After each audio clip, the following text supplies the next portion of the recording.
Hi everybody, it's lovely to be here. Thanks for having me. Obviously a bit of a challenge to match this kind of a strong panel. So in the best tradition of Monty Python, I will try to do something really different right now. I'll talk about two things today.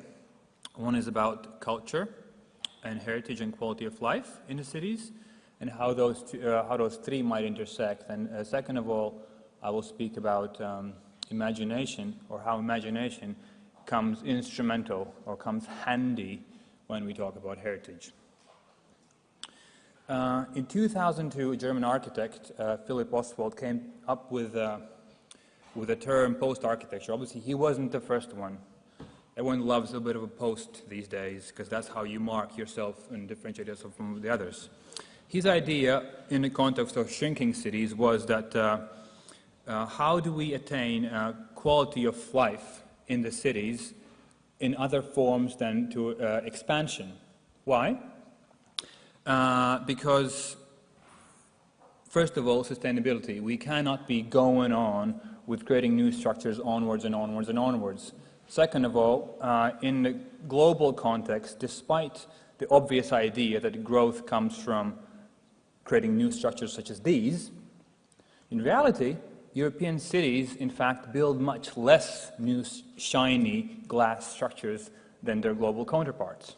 So the question that Oswald was asking is how to ensure quality of life and growth, as we understand it, through creating less new structures, through absorbing less territories. The obvious question is, do the usual architectural prototypes and protocols, such as conservation, redevelopment, and heritage. Obvious option for Europe is Art Deco, or for instance in Latvia that is. The city governments love it, populations are quite happy with it, and tourists are spending their buck on it. However, there is a bit of a limit to Art Deco and the historical parts of the city. And the less obvious question that we are facing here in Latvia and the former Soviet bloc, and more importantly in Global South as well, is what do you do with these kind of structures?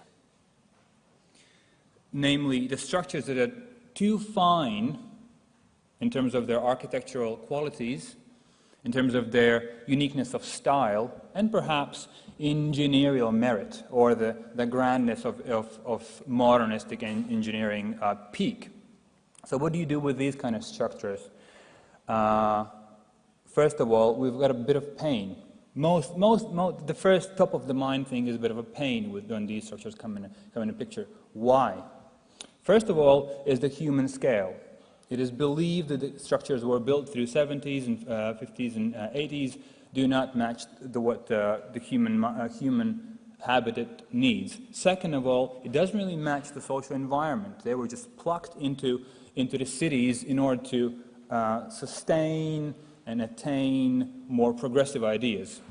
Second of all, we've got a bit of pain with these kind of structures because of the political regimes these structures are related to. We all know, and that's again not related and not limited to the post-Soviet countries, also speaks for the Global South, and I will show why, that oftentimes these regimes were using architecture to attain lofty goals in the name of human progress, but the outcomes we all know were not the case. So, and I think this is well shown by American artist Martha Rosler already in 1967, when she's commenting upon the modernism and its thriving and its victory leap towards the progressive future through function, utility, and ease of life in the lifestyle. So we have this lovely modernistic building, yet we see there's a war outside. I mean, I hope you can see. There's a war outside on the street or in the field, which is a hard point and comment to say that the lofty goals of human progress, it takes a bit of a toll. It comes at a very, very lofty price, and that's 30 years ago.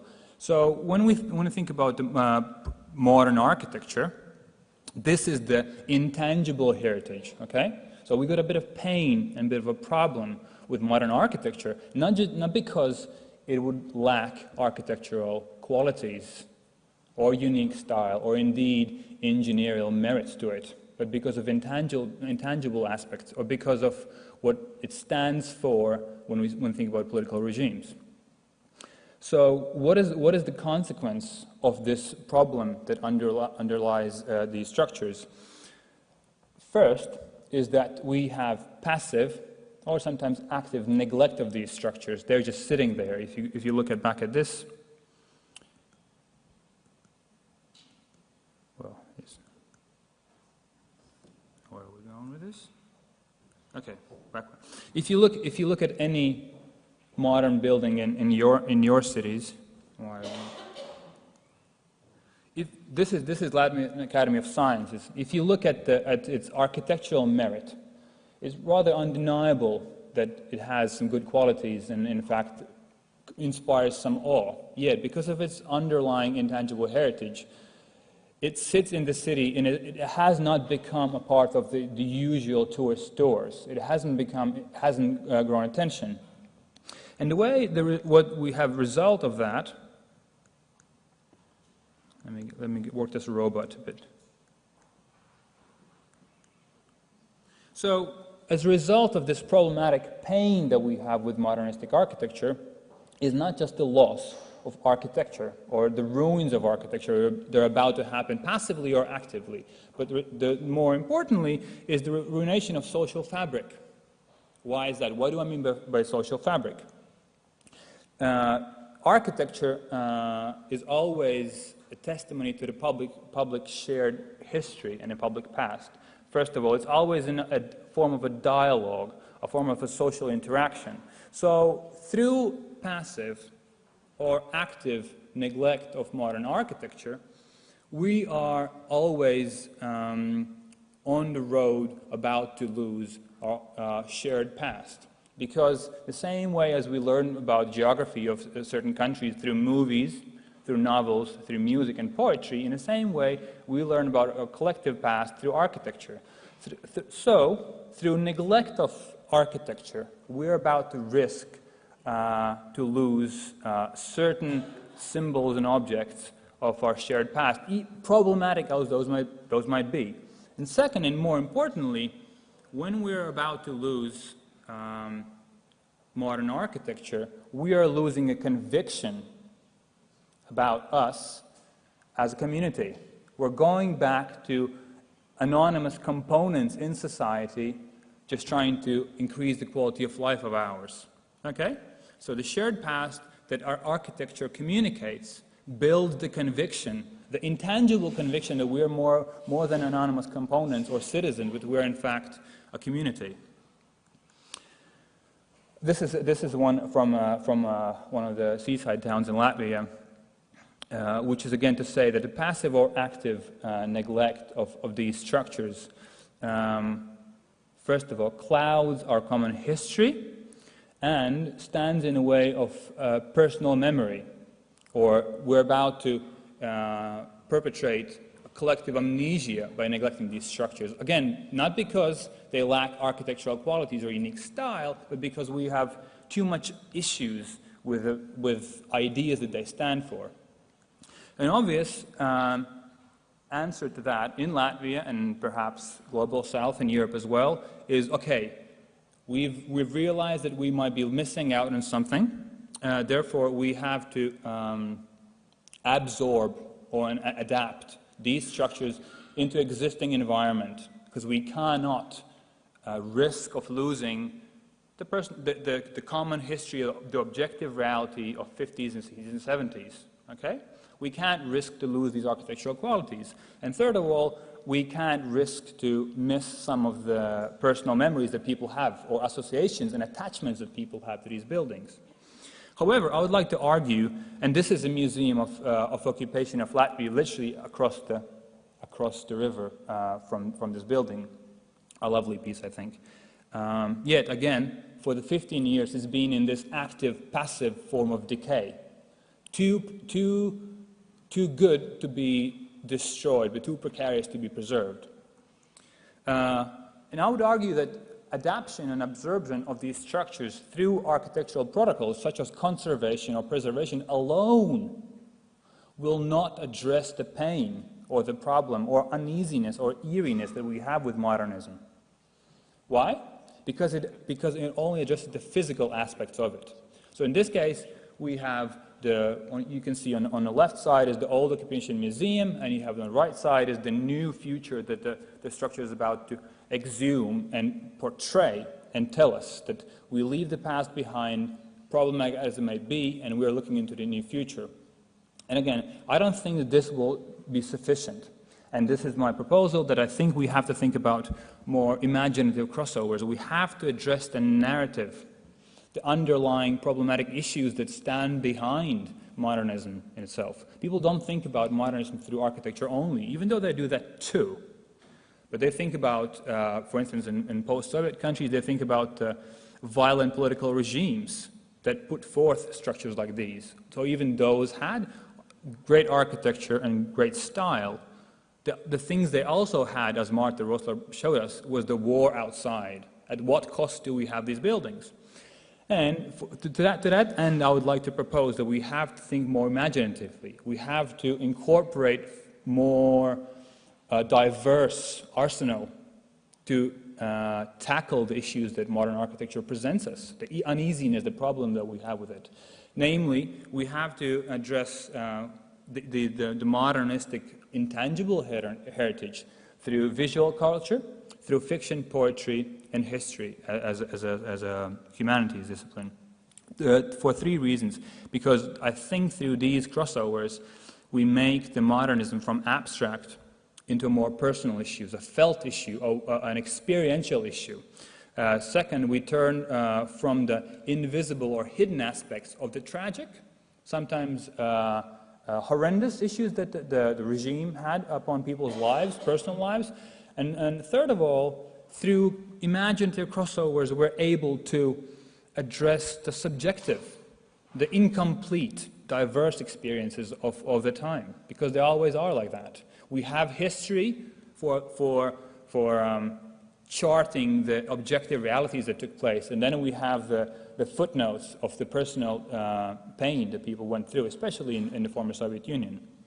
And I'll give two examples of where I think that these imaginative crossovers were displayed in rather good fashion. First is the Pavilion of Chile in Venice Biennale 2014. I hope some of you were there. They're obviously, I'm showcasing because they did win the Lion, the main prize of Pavilion. And what they did is, you see a building block that has been exhibited in their pavilion. And what does that building block speaks about? In 1972, Soviet Union opened a factory as a gesture of friendship between the two countries, Soviet Union as an empire and Chile, to advance and enhance Chilean prospects towards socialist modernity. So they've given a factory that is able to produce building blocks, obviously to build social modernist housing for Chilean workers. The president at the time signed the building block in wet concrete to commemorate this lovely gesture and to show the seriousness of their intentions for a cooperation between the two countries and to build a better, more robust, more dynamic quality of life for its workers. 2 years later, I think it might be more than 2 years later, Augusto Pinochet took power in Chile, and come as it may, as it happens, he erased the commemoration of two countries and put Virgin Mary on the building block to say, we have triumphed over modern socialism. Now we're going back to the roots of Chile, which is Catholicism. We're now charting a different future in a different reality. Obviously, that didn't take away the modern social housing, but it did say that architecture and materiality always respond, or always is already in relationship with material structures, such as architecture. And that's very important to keep in mind. In other words, we will not be able to absorb modernity in its best forms if we do not tackle the political issues that underlie it. And I think Chilean Pavilion of Chile does it in a great fashion, that it shows the objective history that took place, the political nuances that took place, but also engages it in an interesting fashion. Second of all, imagination turns the formal into personal. So all the talk about progress through modern housing, all the talk about progress through cooperation between the two countries, and here you have an apartment has been furnished by a real person in one of those housing blocks. And again, this is not just the case for Chile or for Brazil or for East Germany or for Czech or Hungary or Latvia. In fact, 70,000 people, 70% of population of Riga still live in these kind of apartments. And this is not just a hipster nostalgia for chic ways how to furnish your apartments. This is rather to say that people always have personal attachment and personal experience and even fond memories, even though the regimes during the 70s and 60s in Latvia were brutal oftentimes. I'm pretty sure some of these who are Latvian here have relatives or even were grown up in apartments like these, where you were rather proud you were able to obtain an apartment of this kind and then furnish to your best capacities and capabilities. In other words, we cannot be just doing away with modern architecture thinking because it's too traumatic. What we have is amnesia instead, and we're doing away with attachment and with love and intimacy and warmness that people have for these kind of places. And again, I think the pavilion really shows both sides. First, the political, that we can't overlook, that is most oftentimes tragic and problematic and nuanced.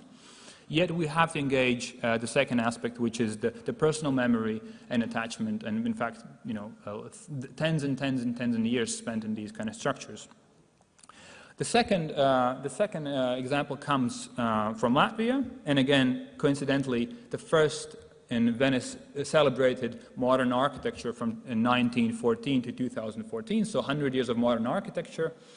During the Riga City Culture last year, one of the events was to showcase the former KGB headquarters in Riga, basically the epitome, the symbol, the peak, the core of the violent regime of Soviet Union and the atrocities that took place in that building. Interestingly enough, and I would argue again, this was rather creative and imaginative way how to engage the problematic aspect that people obviously have with KGB, not in just Latvia but all over the world, was to open up the inward, the invisible, the hidden aspects of the building to public. I mean, I think that's just in fact quite telling of the fact of the naughtiness and the depth of the modernism and the issues that modernism have, that this building was closed for more than 20 years, even though Latvia has gained independence for 20 years. Why in the world was this building closed? Because it's so full of all nuanced and complex issues that the governments that be and the powers be thought that it's rather good that it stays hidden. So in a rather brave step, the people under the project opened up for the public. During the last year, about 10 major exhibitions took place there. Some of those were better, some of those were average.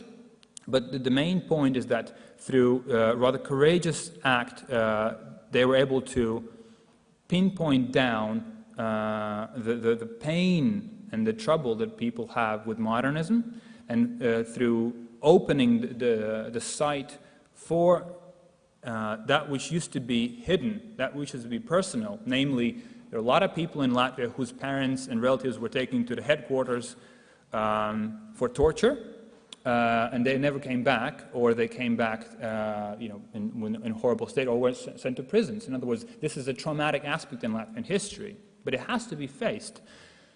Obviously, I'm not saying that the project did really address modern architecture, but I'm saying it did address issues of modernism, which is the kind of homework that we have to do before we're able to make the most of the modernistic architecture, and that is obviously the case in Latvia. And one of the exhibitions showcased, again, it was titled Reconstructing Friendship. Again, the idea that the regime during the Soviet Union was friendly, as we saw in Chilean example, and the goal of it was to increase the quality of life of the proletariat and the working class. So, and that was obviously done through the violent acts of KGB.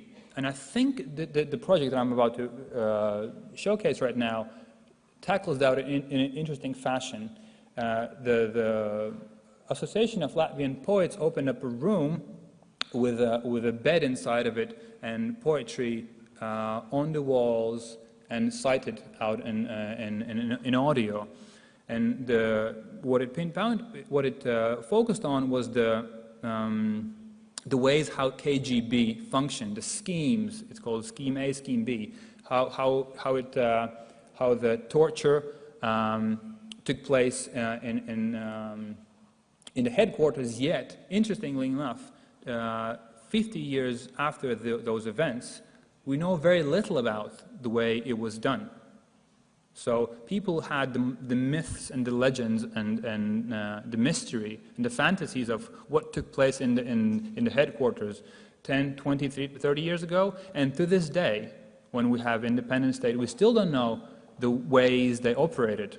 So both the Soviet Union and the current political regime still does not want to disclose the ways how it functioned. Therefore, people resorted to the fantasies and myths and legends how it did. In other words, the exhibition did showcase the personal, the mythical, the subjective, and oftentimes fictitious aspect of modern history, which brings the point home is that it is not enough for us to salvage the modernistic architecture through physical structures or redevelopments.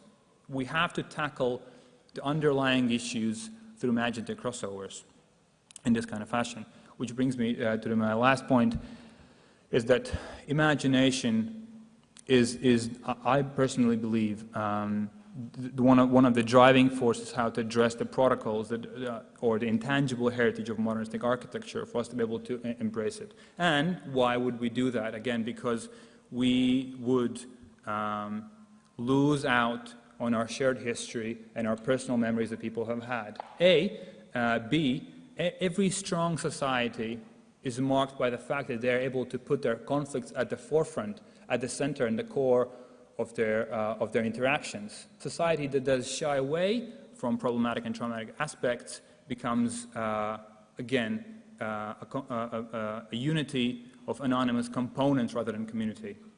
Let me finish by a quote from John Ruskin 150 years ago, which is believed to be a father of modern heritage movement, and I think he pinpoints some of those ideas which I've been saying. For indeed the greatest glory of a building is not in the stones, again the architectural qualities, not in its gold, again the style or uniqueness.